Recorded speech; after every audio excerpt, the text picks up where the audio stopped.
If you struggle with journaling, perhaps you have tried to do this in the past, but you're just not too sure what to do, or perhaps you've decided this is something that you would like to do this year, then this video is for you. I'm going to share with you some of the reasons why journaling can be so beneficial for both your self-development and your business growth, and I'm going to talk you through some of the easy ways that you can begin to make this a daily habit so it just becomes second nature to you. So firstly, hello everyone, my name is Bernadette and I'm a creative business and mindset consultant, and it's so nice to see you here. I work with clients predominantly in the creative and the wedding industry, helping them scale and grow their business so that they can have more joy, more freedom and more profit. And one of the reasons why I wanted to talk to you about journaling today is this is something that I myself have been doing since 2016, when my then coach encouraged me to do it. Like many things that she encouraged me to do at that time, I did so kicking and screaming and didn't really see the point in doing it. But here we are in 2023 and it is part of my daily routine, and it's something that I love doing. So I want to share some of the reasons why I love it with you here today, and talk you through how you can begin to start journaling yourself. So firstly, let's talk about some of the scientific benefits around it. Now, little note, if you go in the caption of this video, you'll see a link over to a blog article where I'm explaining this in more depth, and I'm giving you various links that you can go and check out more information as well. But in terms of the health benefits, it has been proven to help with anxiety, it's been proven to help with depression. It really helps you if you're having a really bad day, you're going through some troubling times right now. By writing it down, it helps you acknowledge that and it helps you move forward. There are so many health benefits that journaling will bring to you that it really isn't something that should be dismissed. It can not only help you stabilize your feelings, but more importantly, it can help you acknowledge them so that you can work through it. It can bring you lower blood pressure, it can bring more calm to your day, more structure to your day. It's unbelievable that something as simple as writing down your thoughts can have such a massive benefit to your health. So go and have a little look at the blog article. I'm listing some of the scientific findings there for you, along with some links, so that you can see for yourself how good journaling actually is for you. So the first thing that I wanted to say is, in order for journaling to be successful, you have to create a habit. Like anything, if you want this to be a part of your structure, a part of your day, it needs to become a habit. Now, did you know that it takes 66 days for a habit to form? People used to think that it was a lot less than that, but it isn't. It's 66 days for a habit to form. So the few things that you can do to make it a habit is, firstly, journal every day, or at least Monday to Friday, and journal at the same time.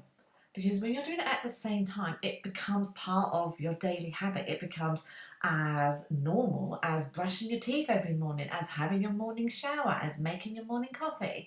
So set yourself a time that you're going to be journaling each day. Don't skip a day. So if you're really busy, or if you've got a bit of writer's block, which we're going to talk about later, then even just one page, answer some prompts, something that you're grateful for, at least put something down, because once you miss a day, you'll then miss another and another, and all of a sudden you're not journaling anymore. So make a commitment to do it, even if it's just one page, answering some prompts. You may also want to consider habit stacking. Now, I talk about habits a lot with a 5-day free masterclass I run called Confidently Scaling. Again, I'll pop the link down below. But often, in order to make a habit stick, one way of doing it is what's called habit stacking. So you are attaching it to another daily habit that you already do as a matter of course. So the formula that you use is after I will then. So let me just give you a couple of examples. So after I pour my cup of tea each morning, I will journal for 20 minutes. After I get into bed at night, I will journal and reflect on my day. Very simple formula. So think about what daily habits can you attach the journaling to. And I'd love you to share them with me. Perhaps if you journal already, pop in the comments below what time of day do you journal and do you attach it to any other habit. So what to use? Now there are kind of two frames of thought.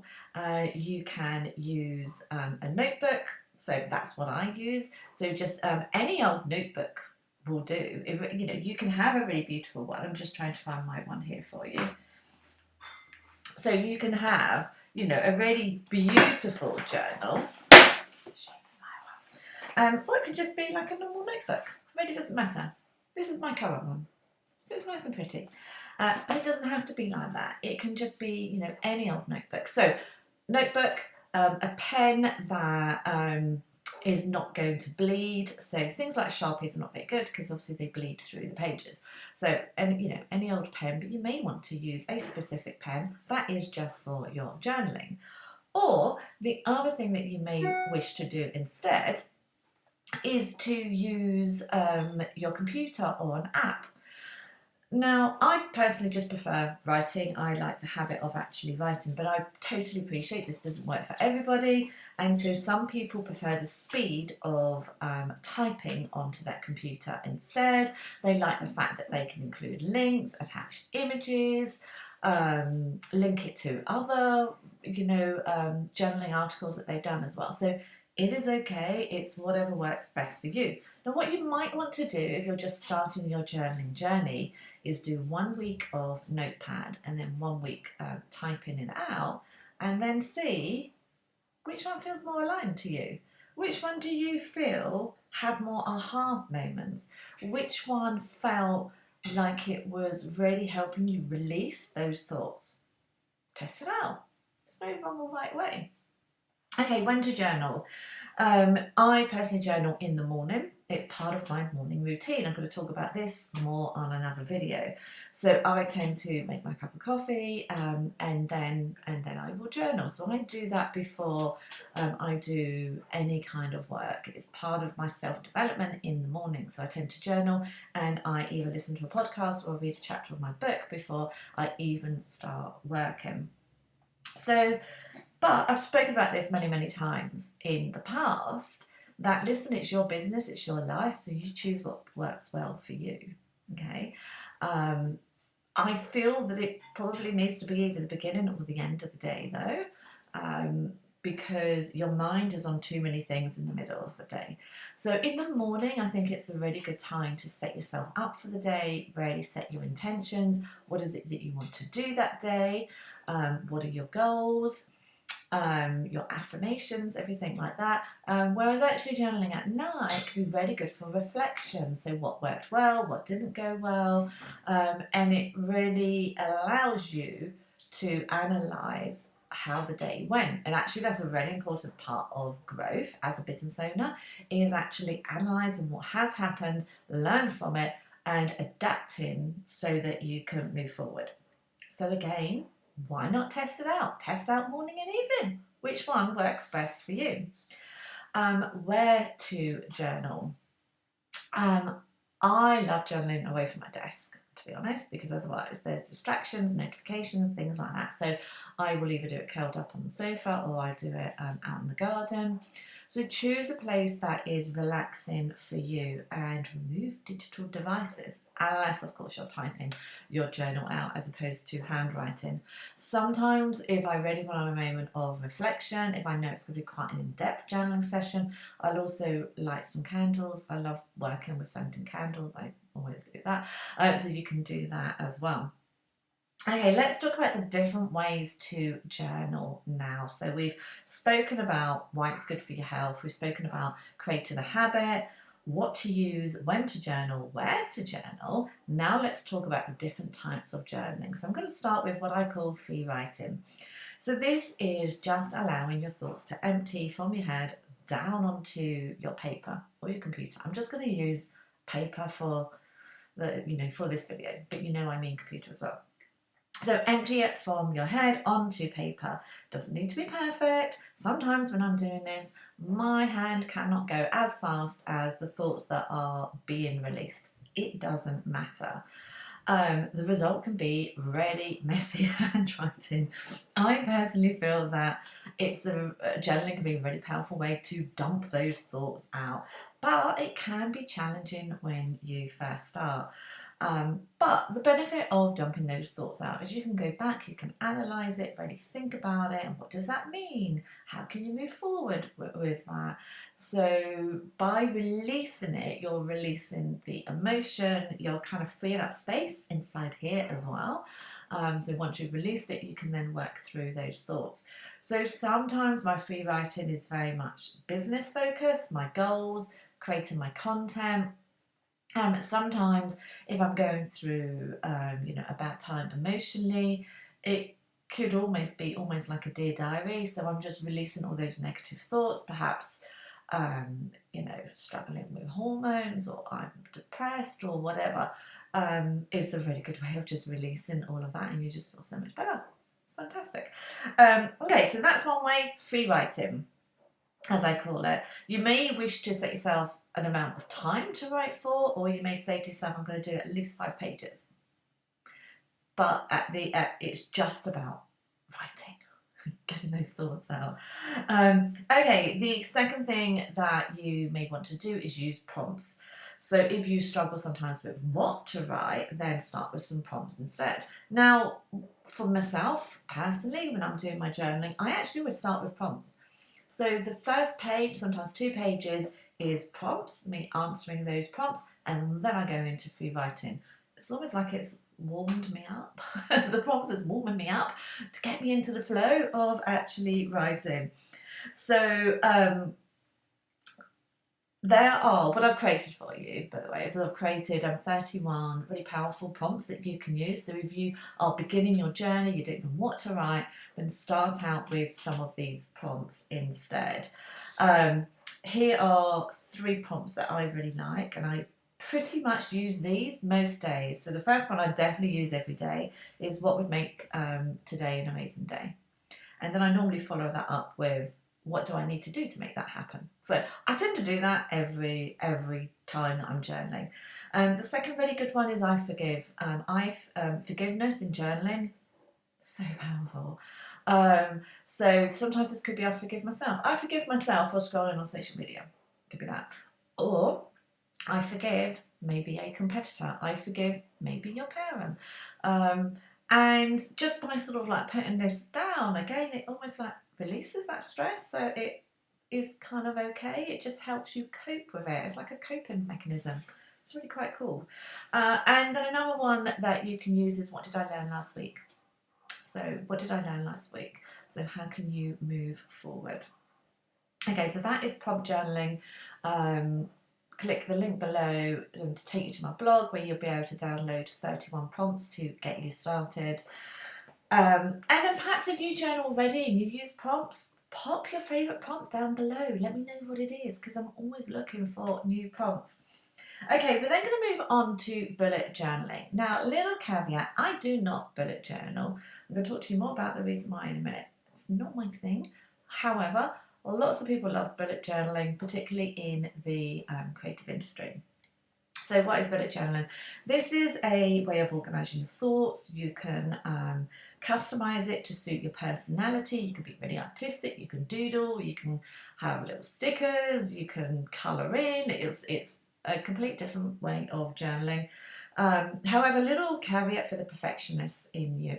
I work with a lot of perfectionists. That's why they come to me, because perfectionism is stopping them progressing. They are procrastinating over getting the task finished because they're trying too hard to make it perfect. So a little caveat that, listen, it doesn't matter if your journal is not perfect. It is only for you, not for anybody else. So don't spend so much time trying to create the most beautiful journal that you don't actually journal. This is not another craft exercise for you. I mean, it's okay if you create a journal that you fall in love with and that you're inspired to use, but use it. Okay. So what is bullet journaling? So in essence, it's a mindfulness practice hidden as a productivity tool. So it was originally devised by someone called Ryder Carroll. I'm going to pop his details below as well. Go and check out his resources for more information, because I'm just giving you a summary. I don't bullet journal. So to get yourself started, I mean, you can buy bullet journals, but the idea is that you create your own. So go buy yourself a notepad with all dots in it. Again, select some non-drip pens and think about what you want your journal to do to begin with. So track goals, maybe it's going to be a diary, to-do list, habit tracker, affirmation lists, notes, monthly planning, vision planning, meal planner, books to read. I mean, what is it you want your journal to do? You're then going to create an index with a selection of keys. This saves you having to write long form each time. Number all your pages, and then you're going to create pages that are relevant to those sections that you want to use it for. Now, over on my blog I've got the key as devised by Ryder, so you can use that. And if you feel that you want to journal in a more artistic way, then this might be suitable for you. So go and check out the resources, see if that's the right format for you. Now, my view is, although I work in the creative industry, I'm not creative. So for me, literally, journaling would be bullet journaling would be my idea of hell. Absolutely is not what I want to be doing at all. I do not want to be doodling or creating anything. Absolutely not. But some people love doing that, and that's fine. Whatever works well for you. I just use notepads as I've shown you.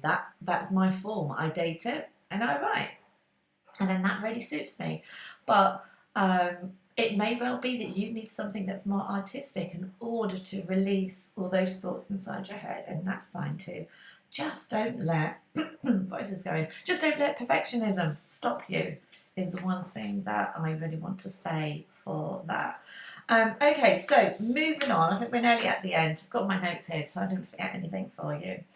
Remember that your handwriting doesn't need to be perfect. It's okay if it's ineligible at times. Don't worry if it's looking messy. Journaling should be relaxing, so definitely don't strive for perfectionism in it.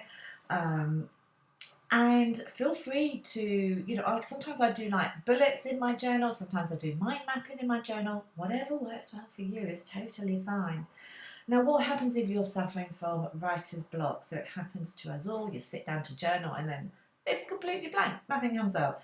Try journaling at a different time of day.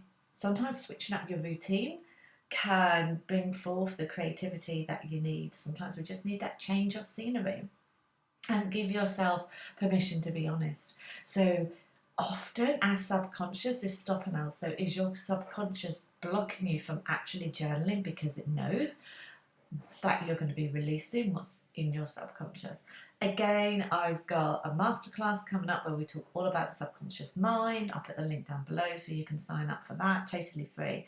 But we talk more about this, how sometimes our subconscious is stopping us from moving forward. So actually, is your subconscious stopping you from journaling because it knows that what you need to release could hurt you?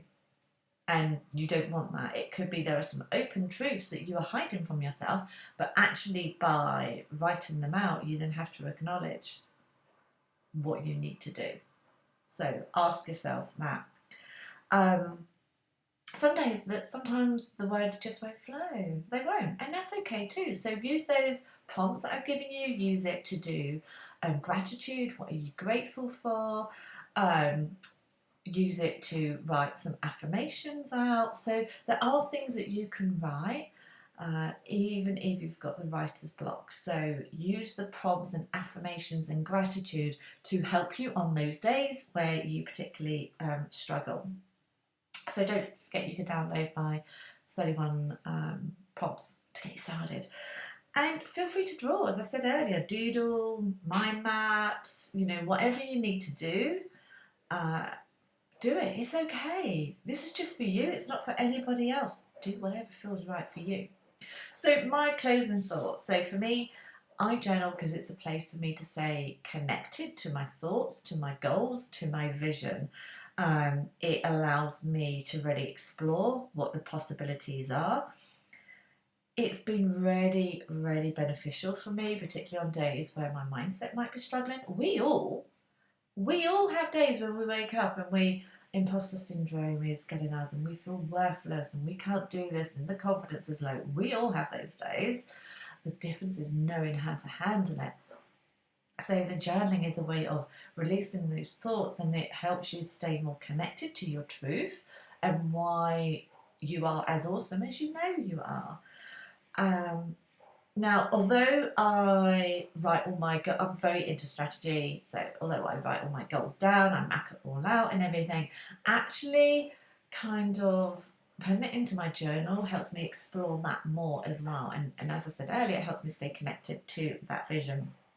It's a great way for ideas to form on new services that I might launch. It's a great way for me to really think about content. So sometimes my journaling day might be me mapping out what I'm going to do on Instagram, because that's what comes. And I think it's important to lean in with it. So don't go, nope, can't write about that. That shouldn't go in my journal. Don't actually just go with the flow. Lean in with it, and dare I say, trust the process. So there we go. That is my top tips on how to get started with your journaling. I'd love you to share with me in the comments whether you journal, how you journal, where you journal. Tell me about your journaling process. I'd love to learn more. So the link below is over to my blog post, so you can read the article in full if you prefer doing that. It has various links in there for resources as well that you may well find helpful. You can download 31-day prompts. I'll even give you a little link for where I get that journal from. Fabulous company, by the way, because I really love their ethos. And that's it. So thank you very much for watching. Don't forget to comment below, and if you want to hear more from me, my YouTube channel is going to be a mixture of strategy and mindset. If there's ever a topic that you want me to cover, do let me know. Hit subscribe, and I look forward to catching up with you again very soon. Bye for now.